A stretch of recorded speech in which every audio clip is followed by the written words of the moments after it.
Greetings and salutations for the second time this evening, ladies and gentlemen. We're locked and loaded and ready to go. Our second series of the night on the way. And I can't wait to get this one underway. Should be a lot of fun as we've now got Rising Stars taking on Vici Gaming. Now, Vici versus Rising Stars, an interesting match for both teams in a lot of ways. Both of these teams relatively early compared to most of the other teams in terms of where they are and how many matches are played. Rising Stars is still seeking a win. Vici Gaming actually sitting in a really good position at 2-1. And really, at this point, though, the fate of both teams very squarely in their hands. Let's go ahead and take a look at how these teams match up with the rest of the field in terms of the overall standings. The rest of, when you take a look at the standings, again, Rising Stars sitting at 0-4. They still have a chance to get 3 wins under their belt. When you look at their schedule, it is 3 matches. Given how well we've seen them play so far, we know what they're capable of doing. They've just had a lot of trouble getting any kind of stability in the mid-game after solid early-game performances. Rattlesnakes certainly dropping that first series has really hurt their own chances at trying to make a run out of this. They're 5 series deep. Rising Stars just 4 series deep, while Vici Gaming is in a real nice position to make a strong push through the second half of our Eastern Division and put themselves into solid playoff contention. The team ahead of them, Tongfu, sitting at 2-4, only 1 more series left to play. Means the best they can do is finish with 3 wins. Vici with a win here, and I would say that they are pretty heavily favored over Rising Stars.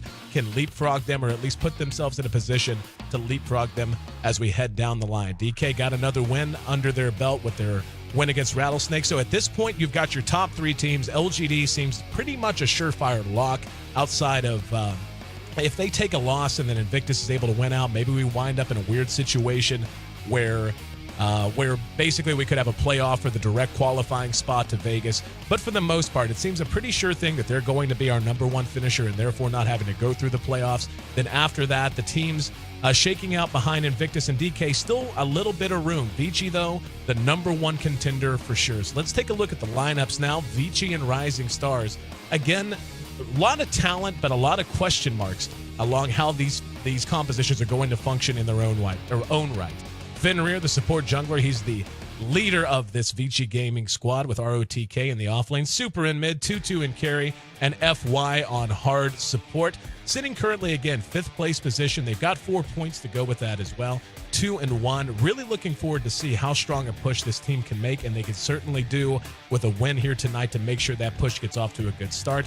Rising Stars, really, what can you say about them? They're a team that's feast or famine. They're up and they're down. They have their own set of issues that they have to figure out. They're sitting at 0-4 in our standings, but we have seen true flashes of brilliance out of this squad, which is no surprise given how much talent is on this lineup. You've got XDD, the hard support, who takes the leadership position, the captain's role. King J in the offlane, CTY, a mid-hero that we're still seeing develop, still has some decision-making issues, still has some stability issues that he has to line out. QQQ and the support jungle, and of course Sylar will be in action tonight for Rising Stars, so getting to see Sylar, one of the best carry players in the world, trying to lead Rising Stars to their first victory here in the Eastern Division. I'm your host, Aaron AC Chambers, live on the floor of our downtown San Francisco studio. Second series of the night just about to get underway. Then, of course, our third series coming up following this. And don't forget, we're turning around not too many hours after that, actually, and kicking off the Western Division as well. You can find all of the information you want about our Eastern and Western Divisions over at D2L.GG. So make sure you pop over there when you get a chance. But for now, stay locked. The draft is underway. We'll be jumping right into that, and I'll be joined by Ben Merlini Wu, as always, coming up here on the HyperX D2L Season 4. Stick with us. We'll be right back.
And we're live for the draft here in game one of our second best of three of the evening. Vici Gaming taking on Rising Stars. And took us a couple more minutes to get into the draft than anticipated, as Rising Stars unfortunately had some connection issues, had to reset the router and all that fun stuff. But we are ready to go. So once again, joined by Ben Merlini Wu to help break down the draft and, of course, bring the insight and analysis to the regular game. Clockwork and Luna lead things off for Rising Stars with Vici Gaming, snagging up the Elder Titan and the Chen right off the bat. Rising Stars, I mean, Luna, Clockwork, pretty wide-open combination. You can do a lot with that depending on how you want to play it out. I really like, and it's something we don't see as much, or haven't seen as much, I should say, here in the Eastern Division. Chen and Elder Titan as a combination. You know, ET, we all know exactly how strong the hero is. His versatility can be played mid, can be played in the offlane, so on and so forth. Even after the nerfs he suffered in 6.79, it's easy to forget just how well he can fit into a push kind of a strategy and push kind of a lineup. He's got the great range on his Earth Splitter ultimate once he hits level 6, but more than anything, just using his Astral Spirit to give himself some single-target DPS. Of course, melts down creep waves with it as well. But once he gets the damage bonus from that and can get on top of a tower, the threat of his ultimate is often enough to zone heroes out, and he can really bang a tower down pretty damn quick. So Vici, certainly, with their front two, has a chance to put together one hell of a push composition. Hello? Yep, there you go. Can you hear me? Yeah. Welcome. Shadow Demon's a weird pick. I mean, I agree with you, Elder Titan. That hero is still very, very strong. But why would they pick Shadow Demon this early? That's a hero that's fallen out of favor. He's good versus anti-BKB. He's good for setup, though. So maybe we can expect a Kunkka pick. Maybe we can expect like a Potom pick. But Shadow Demon, that pick definitely throws me off. Clockwork Luna, Elder Titan, Chen. Those are all very, very standard early picks.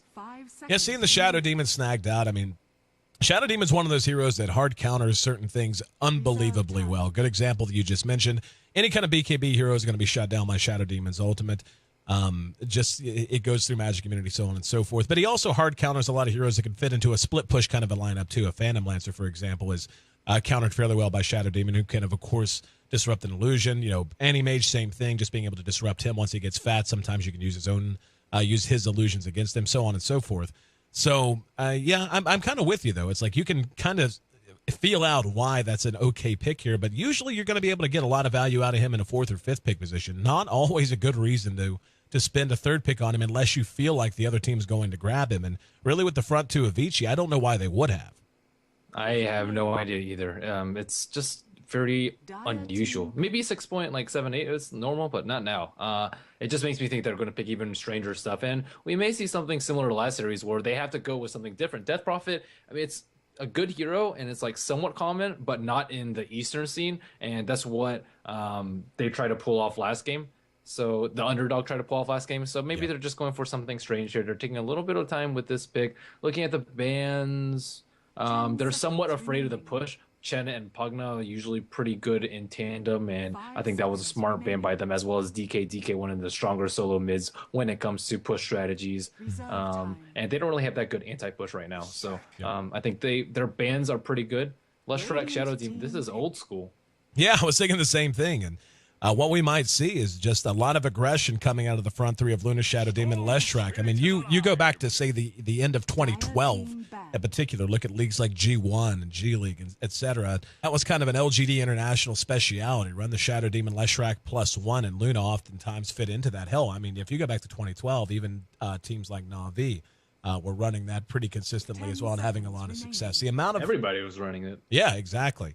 So, I mean, just being able to hit a split earth off of a disruption in Luna with her base damage bonus coming out of Lunar Blessing. I mean, you just have the potential to rack up a lot of kills if the other team isn't ready for it. And looking at Vici Gaming's lineup, they have a very gank and roaming-oriented composition, especially with the Crystal Maiden Chen and that Storm Spirit pickup coming out. That's going to be a mid who is going to look to get very active.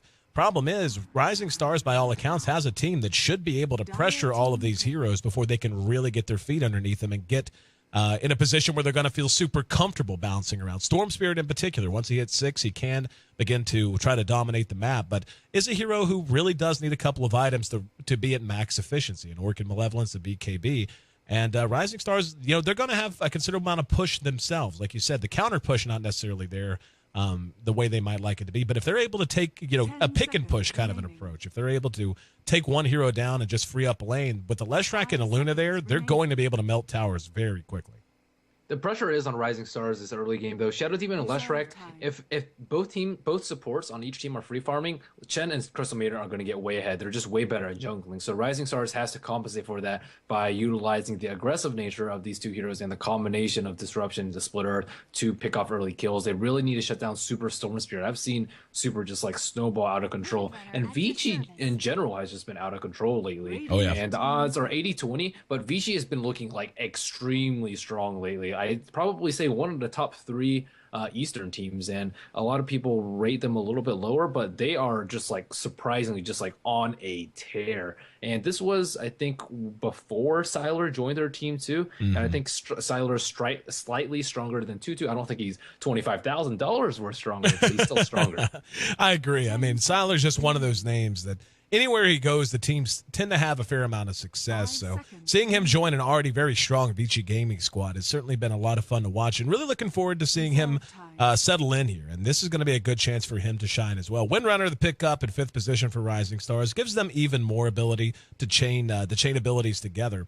And when you look at how they're going to end up running this, I mean, just being able to have a disruption followed by a split earth followed by a shackle just about guarantees that any single target's going to be dead to rights. You add in clockwork cogs, they've got a lot of ways to prioritize targets, a lot of ways to just select who they want to bring down and do so. And having that extra little bit of magic spam coming out of power shot, depending on if the Windrunner can stay on par with her levels, that does give you a fair amount of anti-push as well.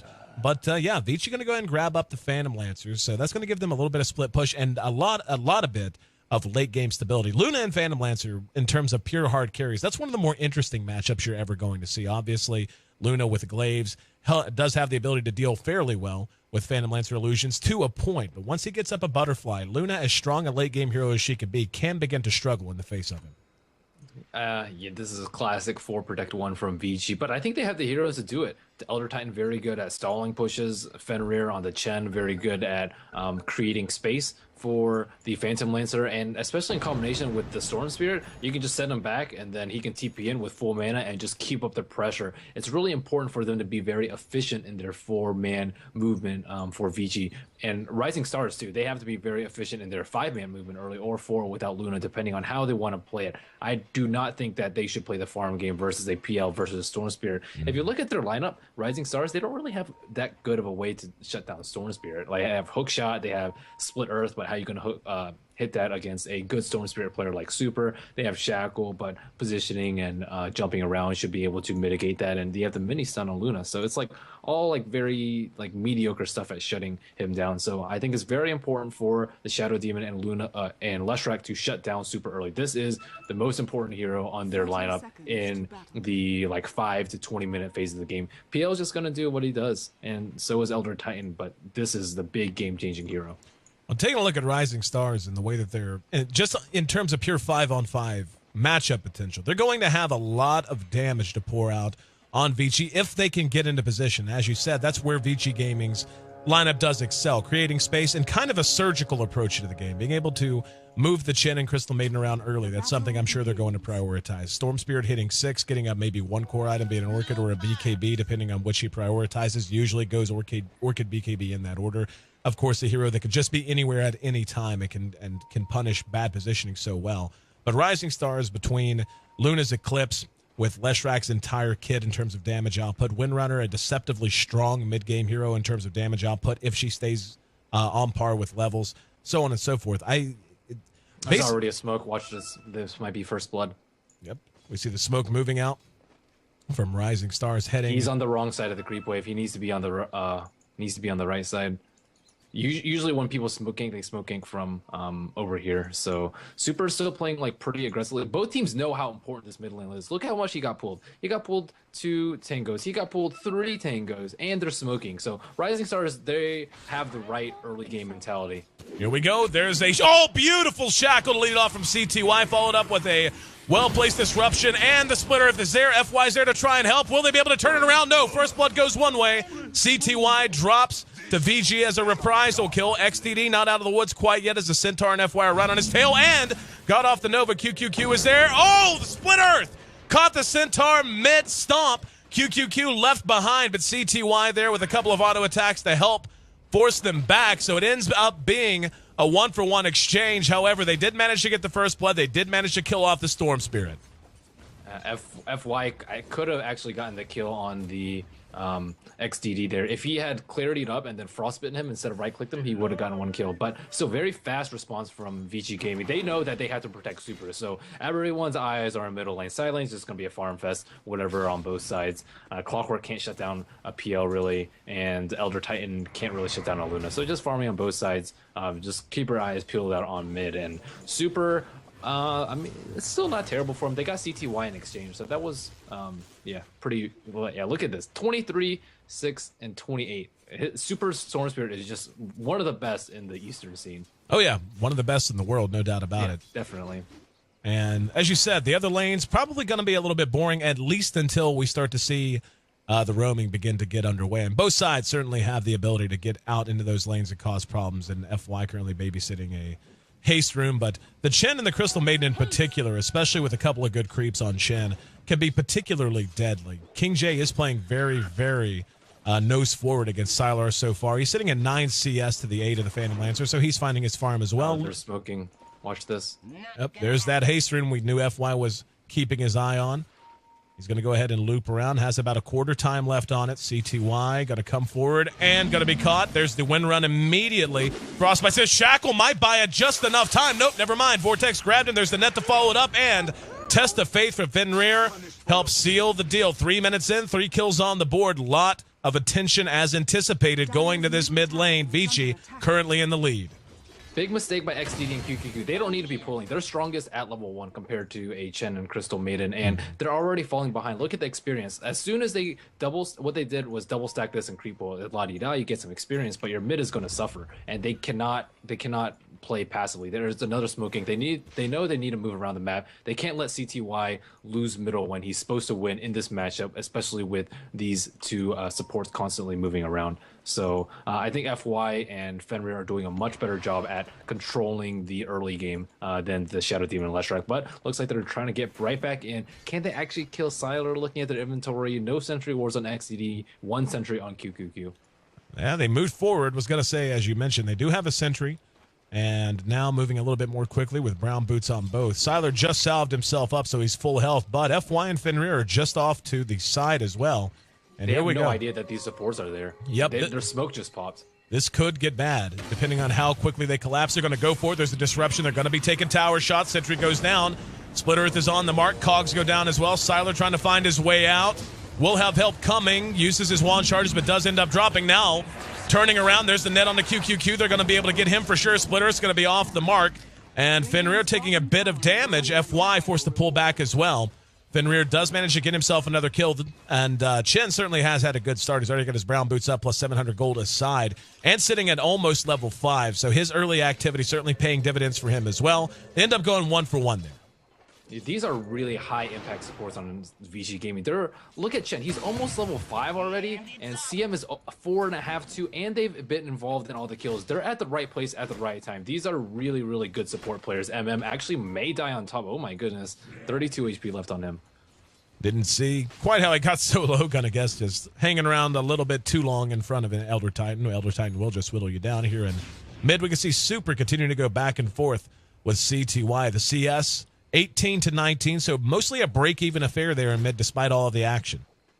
Yeah, and we've seen Chen just play like really passively. I remember the first game that we watched last series. It's like, okay, yeah, you can farm out with Chen, or you can do something like this. Chen players need to take note about how Fenrir is playing. Granted, it's also FY2 in their duo combination, but I mean, I can't commend them enough on how well they're playing this early game. And if they can get ahead in the early game, especially counting the Shadow Demon Leshrac and keeping them under leveled, they're going to be set up for a very, very nice 10 to 20 minute phase and create space for Sylar. QQQ taking a bit of damage there. No follow-up, though. And the supports, as you said, continuing to really be the name of the game early on. And would expect to see a lot of action coming out. We'll have a TP to mid now. It's going to be King J. He's not yet 6. He's right at 6, though. There it is. Just hit it. He has hook ready to go if he can get an eye on Super. Need to go on Super, though. No, Super just hit 6. Yep, and the hook swung wide. So both sides knowing just how high value 6 is on top on those heroes. Up at top, there's a disruption. MM is there. And here we go. ROTK blown up. Sylar with QQQ. getting another kill on the board, make it 3-3. Such a lot, really a lot of activity compared to what we've seen out of a lot of teams here in the East. 6 kills already on the board, but now with these 2 mids, well, more importantly, Super being 6 and Clockwork being 6, this is where I think we can expect to see these early laning farm fests begin to break down a little bit. Yeah, the Elder Titan just got rocked there. His natural order working against him after the disruption. Super has a regen rune. That's really fortuitous for him.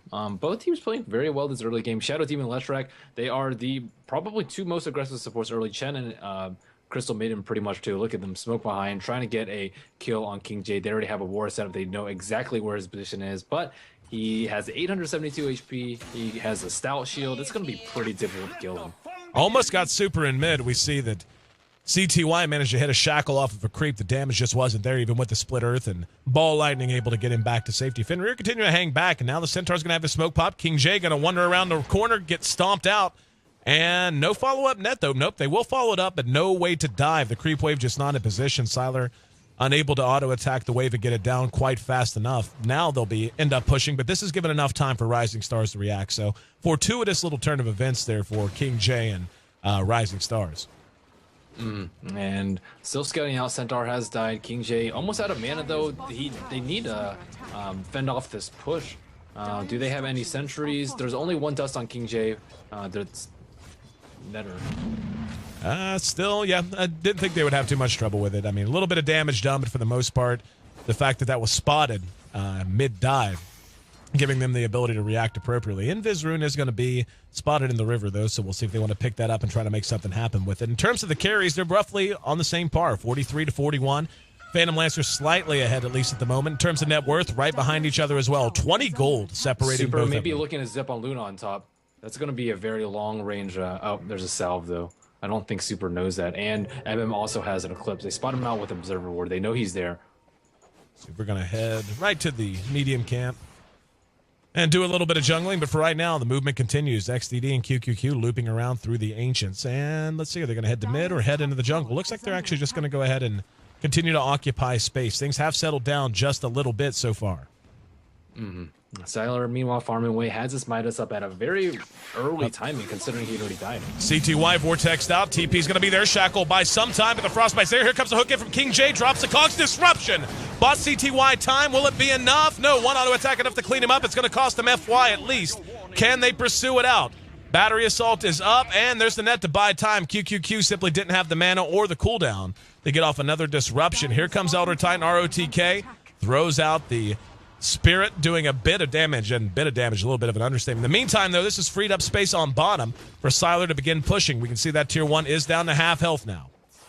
They're trading very well in these exchanges. Looking at Windroder on mid, 0, 3, and 1. She's like not as important to Rising Stars lineup as Storm Spirit is to Vici's lineup, but she's still an important hero. She needs Force Staff, she needs Mech if they want to keep up the pressure, and Luna getting free farm is not as important, or is less important than Sylar getting free farm. So Sylar, he is just going to be out of control, and I don't think Luna can compete unless she like has some heavy farm. But look at her gold right now. She has 1,400 gold, just treads. She still has pretty high CS, but I think it's not going to be very easy for her to do a lot of damage in team fights. Eclipse going to be blocked by Juxtapose illusions and Phantom Edge illusions and Chen creeps. So I don't think they'll win this late game. They have to keep up more pressure, get some more kills, keep Super down. Super after that first blood has not died since.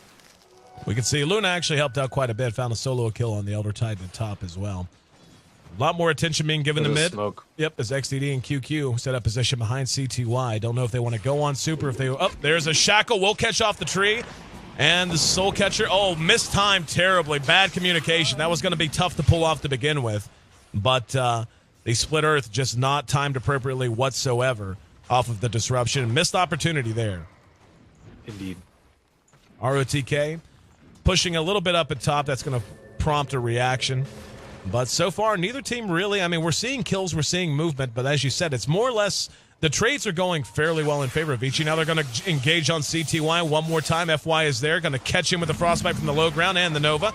And a little bit of extra damage. Fenrir and FY having just that impact we thought they could, Merlini. They've been moving from basically the word go, and VG is just sitting in a great position. ROTK on top. May even take a tier 1 off of it. ROTK at top.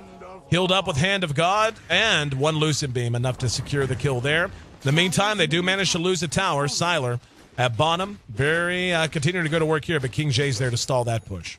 King J should not be at bottom. He's not stopping Siler from farming, and he can't really kill him without his supports, but his supports are busy trying to kill Super. He has to be somewhere else around the map, just absolutely shutting down Elder Titan so they can get the T1 on top, or just with his supports. He's 1-0-1. It's not a bad score per se, but he needs to make up for CTY's lack of an early game. Just supports on Vici are outplaying the supports on Rising Stars. Their ganks are successful, and because of that, Clockwork has to make up for that slack. Fenrir has just had an amazing game so far. We're 12 minutes in. He's just short of level 8 and has his mechanism complete.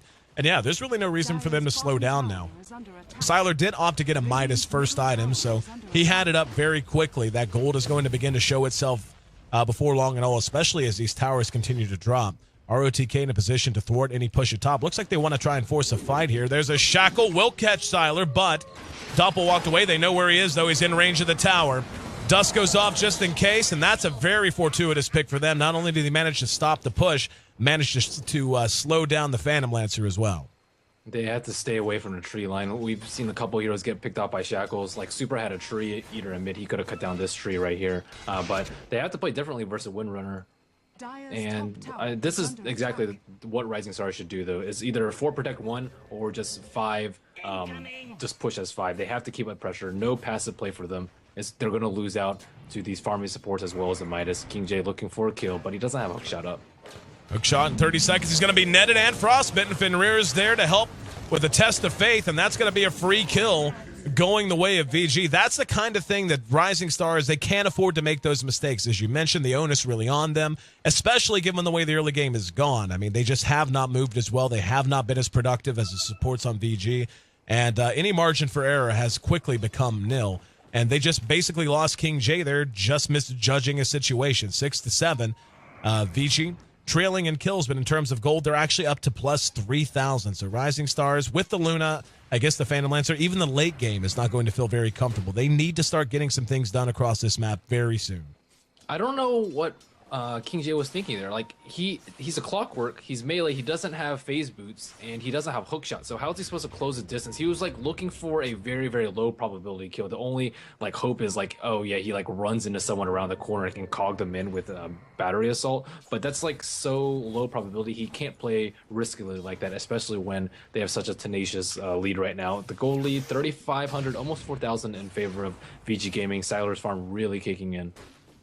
And taking a look across the board, we can see Siler sitting at just about, yeah, he's going first item BKB. No real surprise there. Or not Siler, excuse me.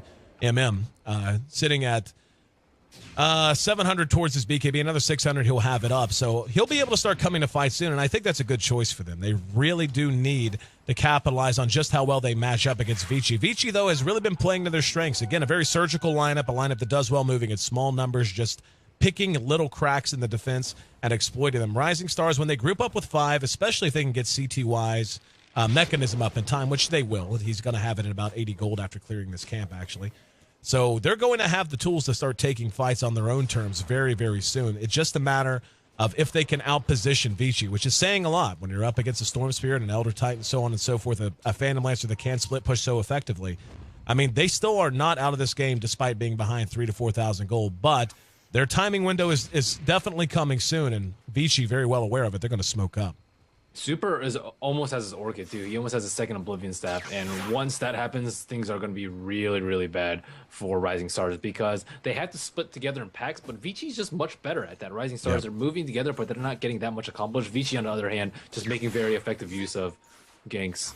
Yep, bit of a disjointed one there. Disruption lives up to its name and puts a stop to that aggression. They send a 4-man smoke up the top. It's actually a 3-man smoke plus 1. Oh, watch for a hookshot on Siler. He's in prime position.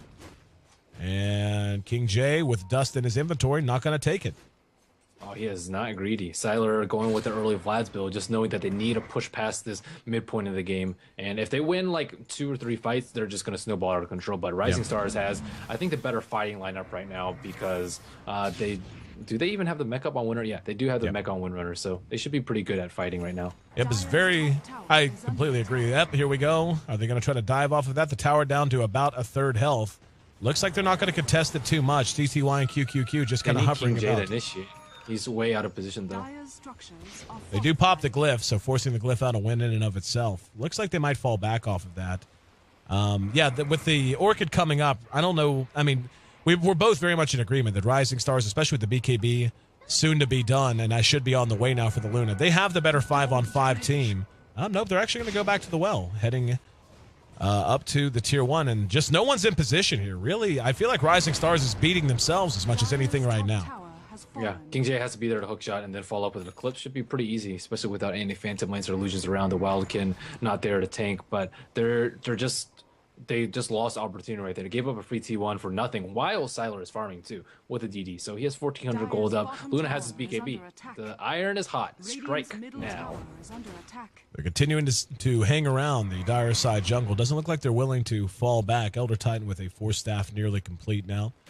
And just look how defensive Rising Stars is. They're running so close together at this point, knowing that if they get caught out and they're unable to capitalize on their team fight potential, again, just the precision game, the finesse game that Vici can bring to bear. Nice hook on the Fenrir, comes across the river. Can they turn it into a kill? King J taking a lot of damage. There's going to be the freezing field.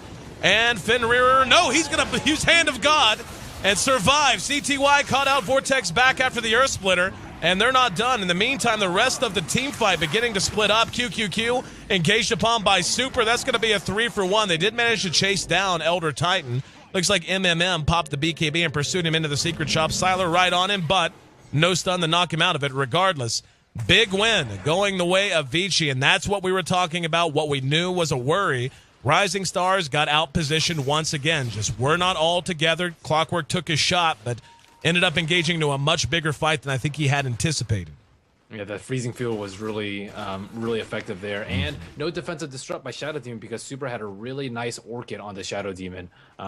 So just this Orchid hitting at at that time was a very, very good move for them. Luna, she got her BKB off, but it's just not enough. They keep killing Elder Titan, but Elder Titan's not an important hero. Like if they kill him, whatever, he still has level 4 Ancestral Spirit. He still has level 4 Natural Order, and that's really all he needs. And he has Soul Ring to keep spamming indefinitely. They need to kill Storm Spirit.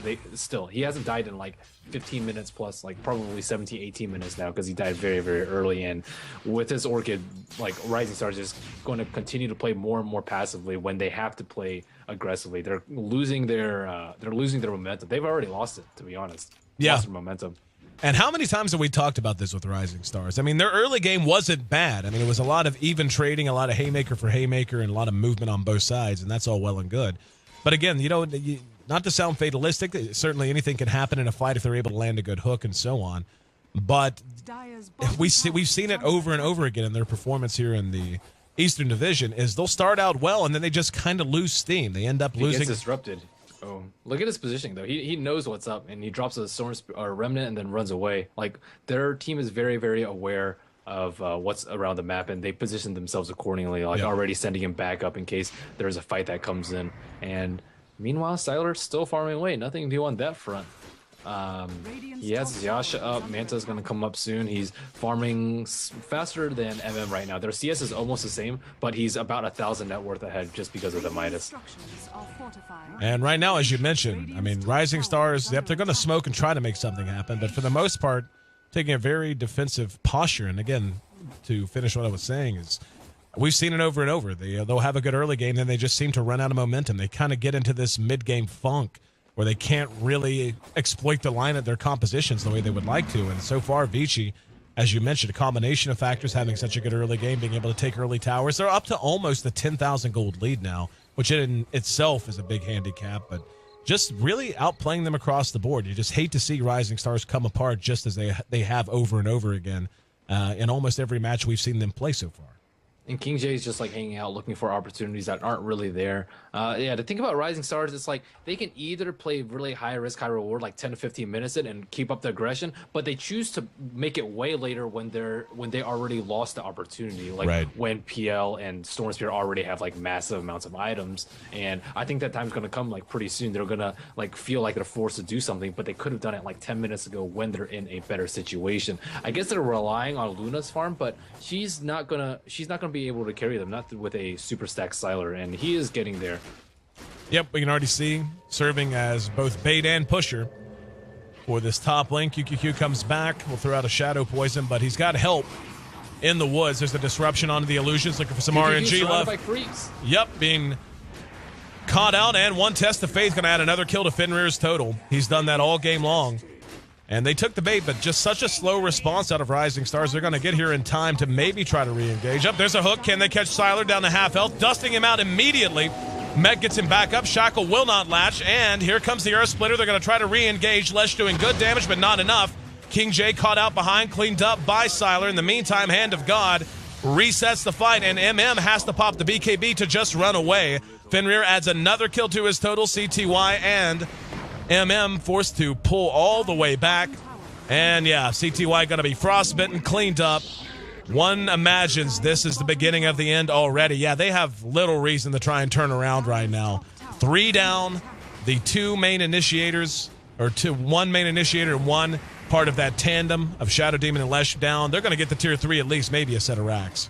Yeah, I'm really impressed with Vici's play, though. Like, their supports combined, they only have 1 death in between the 2 of them, which is, like, compare that to QQQ and XTD, they have 4 deaths, but QQQ, he got solo picked up. How often have you seen the supports from Vici out of position? Yep. Like, almost never, yep. Which is ridiculous.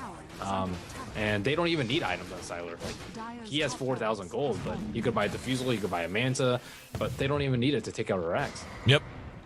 Racks down, and you take a look at the net worth, that's about as discouraging as, and you know, just because, hey, who needs Super? Super just casually takes the tier 2 mid, so map control officially gone. Not a single outer tier tower remaining for Rising Stars. Roshan going to be pretty much a free Roche whenever they decide to take it, even if they could challenge it, which really at this point it's going to be tough for them to do so. The items for Vici just coming out so quickly. The Elder Titan with his Force Staff up, and we can already see Super with his Orchid up. They're beginning to choke them out already, and we're not even 25 minutes into this game. 5 of the top 6 in net worth, all belonging to Vici.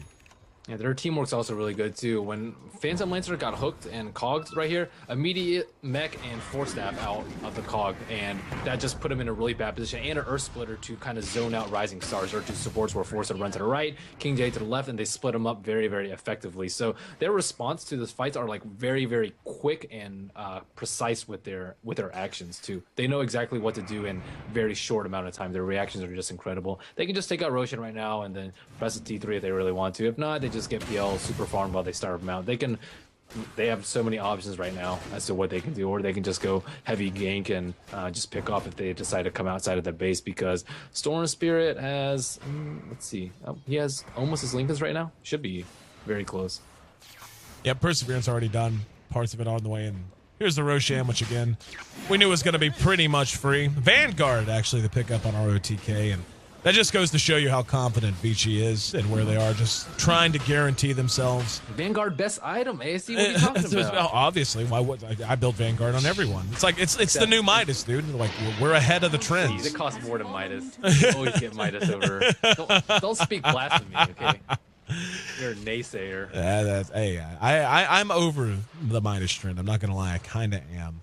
And we saw it in our last series. Midas on Mirana at 20-some minutes. Just nothing. Hang on. CTY. Caught out, blown up. Now QQQ silenced out with the stomp just to seal the deal. Next on the list, XDD. They're just making article. King J got off a hook and some cogs, but yeah, here comes Luna re-engaging. Hand of God, not enough to save Super from losing his Aegis, but it's not going to matter. He's going to have to BKB just to try and get away. Doesn't matter. That'll be your GG. Yep, there it comes. Definitely GG. They were close, but as soon as Rising Stars, like, firstly, they stopped aggression at level 1. I thought that was a big mistake by Shadow Team Leshrac. Don't pull and stack when you go with those 2 supports. That's not what they're for.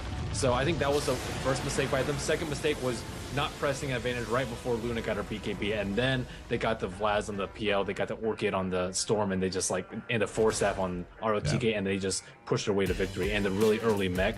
CTY, I don't really think he played poorly, 0-7-2, he got his mech, but it was really the two supports. They made the world difference. Super and Fenrir, or rather Fenrir and FY just completely outplayed XDD and QQQ. They got first blood on Rising Stars, but that's about it. Yep, completely agree with you. Fenrir, outstanding performance on the Chen, and granted, some of it has to do, when you look at a Chen 8-0-6, I mean that's great and all that. It wasn't that it's not his kill count that matters though. A lot of that's just a function of Test of Faith being a pretty decent nuke whenever you level it early on. Very nice to secure kills from range. It was his movement, the fact that he was spot on and moving, as you said. He plus FY just basically took the map over from the moment the game got underway. And Rising Stars, despite even having a better teamfight composition, and that's the thing, like you said, just the kill count doesn't matter even when you look at the Windrunner. 0-7-2, certainly inconvenient, certainly not the game you want out of a mid-Windrunner, but she had her mech up in time for Rising Stars to try and capitalize on their teamfight potential. Unfortunately, all of the items out for Vici certainly made that a tougher proposition, but more so than anything, their positioning just truly immaculate. 18-8, the final kill score, 25 minutes, 34 seconds, the official game time. But, yeah, just saw that pop up there on the side. I want to thank Nahaz Dota, by the way, for doing our stats for us again tonight. I don't know that he'll be with us for our third series, but certainly did a bang-up job in our first series of the night and doing a great job here in Game 1 of our second series. I'm your host, Aaron A.C. Chambers, joined by Merlini. And we'll be bringing you game number 2 coming up in just a moment. During the downtime, though, make sure you check out D2L.GG. And, yeah, check out our Twitter address right there. Would love to have you guys follow us both. Make sure you check out Merlini online, especially if you're a newer to intermediate player looking to take your play to the next level. Merlini has some of the best educational content you're going to find anywhere involving Dota. So make sure you check him out, Merlini Dota. Not just on Twitter. You can find him on YouTube and elsewhere with that as well. But head to D2L.GG. Find out all that we've got going on starting next week. Starting in just about 12 hours, I guess, at this point. Kicking off the Western Division play, we're going to be broadcasting 7 days a week for 2 consecutive weeks, and that will overlap with the conclusion of our Eastern Division play as well. So we're going to have some pretty damn close to round-the-clock coverage on Sundays and Mondays, not to mention 2 best-of-3s at a minimum every day, starting tomorrow and across the next 2 weeks. So find our full schedule and all of the information you want about the D2L over at D2L.GG. Again, Game 1 goes the way of Vici Gaming. Rising Stars still in search of some win somehow. We'll see if they can get it in Game 2 or if it's going to be another goose egg. I may see. That's Merlini. We'll be back here on the HyperX D2L. Stick with us.